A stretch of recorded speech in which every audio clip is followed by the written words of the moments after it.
Hi, Hi. my name is Ethan. Hi, my name is Elvie, and welcome to Carver Hub. On today's episode, we're going to be talking about Black History Month. And if you didn't know about Black History Month already, you should probably learn about it.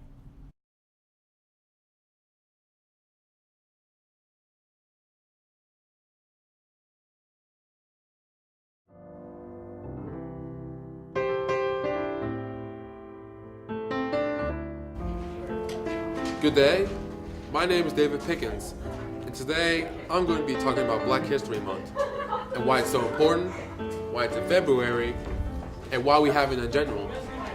Well, the reason why it's in February is because that's where the greatest accomplishments happen in February, if you didn't know. From MLK, to Muhammad Ali, Barack Obama, hell, even Michael Jordan. But the reason why we have it is to reflect back on all the African Americans who accomplished great things. But don't take my word for it. Take my word, no. Take these words from my interviewers as they reflect on their African leaders, and why it's so important. Well, let's get right started into this video. Okay, Mrs. Ghana, when you reflect back on African or Black History Month, whatever you want to call it, who's the first African American leader that comes to mind to you? Well, I think of MLK, the leader who helped lead the revolution against segregation in the United States of America. MLK, huh? Yeah. So tell me, why else do you love MLK? Well, I really loved his speech and how he didn't follow the script. He had a huge script for his speech, but while he was giving it, he decided to just throw it away and say the three most famous words, "I have a dream," and that forever cemented into history. It kind of shows that you don't really need to follow the script to cement yourself in history, you know? And tell me something else.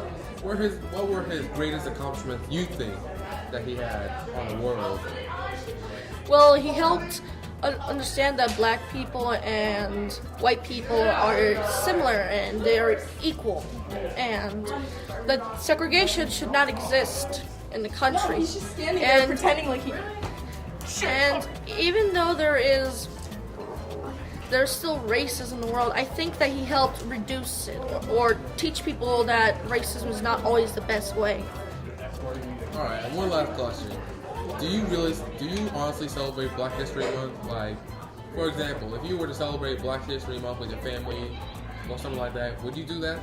Yeah, I would. Alright, thank you. Thank you, Miss Ghana. Jill Baker Reed. When you reflect about Black History Month, who's the first African American leader that comes to mind to you? People might say Martin Luther King or Malcolm X a lot, but personally, I think a lot about Marsha P. Johnson. I admire her a lot. And what's her greatest accomplishment that you think that were part of her? Well, she was one of the first, openly transgender women in the United States at that point, and she organized Stonewall. Great. The Stonewall riots. Nice. So, when you think about her, do you think what she did impacts on today's present day? Yeah. How so? Give me a few examples. Well, if it hadn't been for the Stonewall riots, people probably would not be nearly as accepting of gay people. That's really kind of where that started. That's the spark that lit the fire, and she organized that. So, Black History Month? Last question. Yeah, I try to. I probably don't do enough, but I definitely try to. Alright, thank you for your time. Marcus, or aka Queen Baby Jacob. When you reflect about African American history, or Black History Month, who's the first African American leader who comes to mind? Well, of course, Martin Luther King. Oh, really? So, why MLK of all African leaders? I don't know. He just stands out the most because we hear him a lot during Black History Month. I feel like he was that main face in Black History Month. Pretty much. Well, if that's the case, what do you think his greatest accomplishments were during his era? He was powerful. He brought everybody together, all the black community together. I mean, that did a lot in his history today. And do you think what he did in the past affects on the present today? Yes, of course, because, we wouldn't have this. We wouldn't have Americans and African Americans and Native Americans in the same group if we didn't go through that. Alright, and final question for you, Marcus. Do you celebrate Black History Month? Yeah, I'm not even gonna lie. I don't. Only time I do is when I'm at school. Alright, thank you for your time, Marcus. Alright, Batman. When you reflect back on Black History Month, who's the first African American leader that comes to mind? Probably Rosa Parks. Oh, really? So, why is Rosa Parks on your mind when you reflect on Black History Month? I don't know. To me, she was one of the first people that really did anything for African Americans like that, or to get in trouble or anything like that. I just think of a lot of the sit-ins that people did and how disrespectful some of the majority races were towards African Americans at that time. And what do you think Rosa Parks' greatest accomplishments were during her era? I think her greatest accomplishment was probably just building a lot of awareness about all the problems that were at that time. And during her accomplishments, do you think that reflects back on the present day today? Yeah, absolutely. Because she was one of the people that taught us how to respectfully, without violence, go forth with disobeying the law. I think that's a great thing because it shows how we can protest without being violent. And do you think that kind of reflects back on all African Americans who try to be leaders? Yeah, for sure. Because, well, anybody that dislikes laws, they go against it just in a respectful way. If people see if it's wrong or right.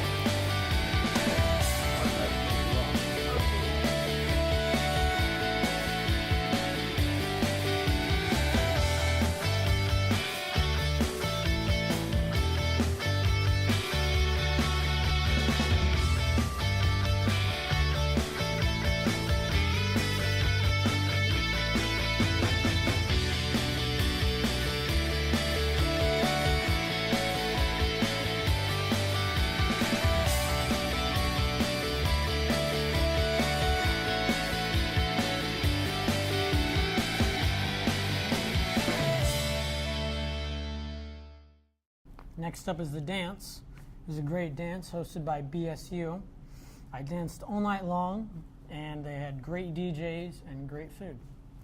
I am. I'm not.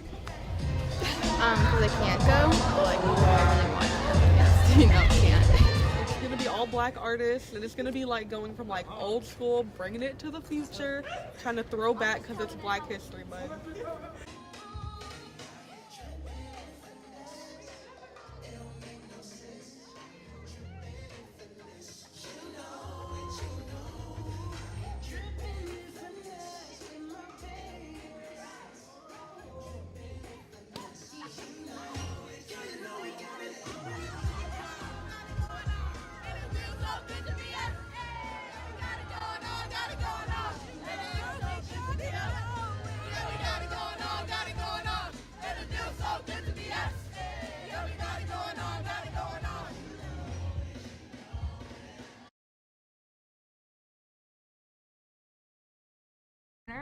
Noah is going to be talking about Dr. Jekyll and Mr. Hyde. Hi, welcome to Literature Corner. Today, I'm bringing to you a classic of horror literature, The Strange Case of Dr. Jekyll and Mr. Hyde. This book leads us through a terrifying journey of man's split personalities. We see the kind gentleman scientist socialite, Dr. Jekyll, and his elusive, violent, and wretched companion, Mr. Hyde. As we read, we slowly discover the horrifying truth that Jekyll and Hyde are the same man, but Hyde comes through a transformation when Dr. Jekyll drinks his miraculous potion. The Strange Case of Dr. Jekyll and Mr. Hyde looks into man's psychology and the good and evil that lies within us all. I'd like to read you a small bit of Dr. Jekyll and Mr. Hyde, which is the point where we actually meet Mr. Hyde. Mr. Hyde shrank back with a hissing intake of breath, but his fear was only momentary, and though he did not look the lawyer in the face, he answered coolly enough, "That is my name. What do you want?" "I see you are going in," returned the lawyer. "I am an old friend of Dr. Jekyll's, Mr. Utterson of Gaunt Street. You must have heard my name, and meeting you so conveniently, I thought you might admit me." "You will not find Dr. Jekyll. He is from home," replied Mr. Hyde, blowing on the key. And then suddenly, but still without looking up, "How did you know me?" he asked. "On your side," said Mr. Utterson. "Will you do me a favor?" "With pleasure," replied the other. "What shall it be?" "Will you let me see your face?" asked the lawyer. Mr. Hyde appeared to hesitate, and then, as if upon some sudden reflection, fronted about with an air of defiance, and the pair stared at each other pretty fixedly for a few seconds. "Now I shall know you again," said Mr. Utterson. "It may be useful." "Yes," returned Mr. Hyde. "It is well we have met, and a propos, you should have my address." And he gave a number of a street in Soho. Good God, thought Mr. Utterson, can he too have been thinking of the will? But he kept his feelings to himself, and only grunted in acknowledgment of the address. "And now," said the other, "how did you know me?" "By description," was the reply. "Whose description?" "We have common friends," said Mr. Utterson. "Common friends?" echoed Mr. Hyde a little hoarsely. "Who are they?" "Jekyll, for instance," said the lawyer. "He never told you," cried Mr. Hyde with a flush of anger. "I did not think you would have lied." "Come," said Mr. Utterson, "that is not fitting language." The other snarled aloud into a savage laugh, and the next moment, with extraordinary quickness, he had unlocked the door and disappeared into the house. The lawyer stood a while, when Mr. Hyde had left him, the picture of disquietude. When he began slowly to mount the street, pausing every step or two and putting his hand to his brow like a man in mental perplexity.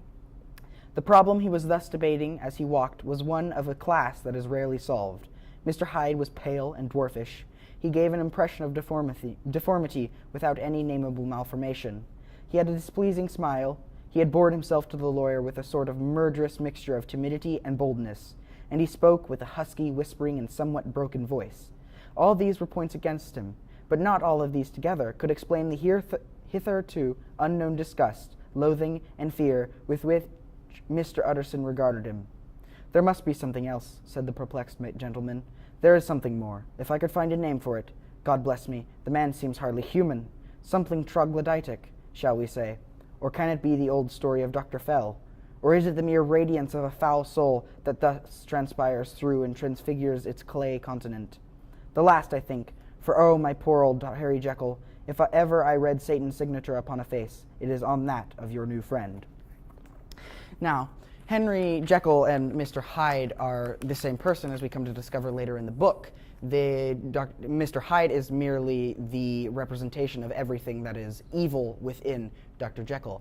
This book, The Strange Case of Dr. Jekyll and Mr. Hyde, is an interesting analysis in the human psyche and is a fantastic read. So I suggest for all of you watching this, please pick up the book and check it out. Thanks.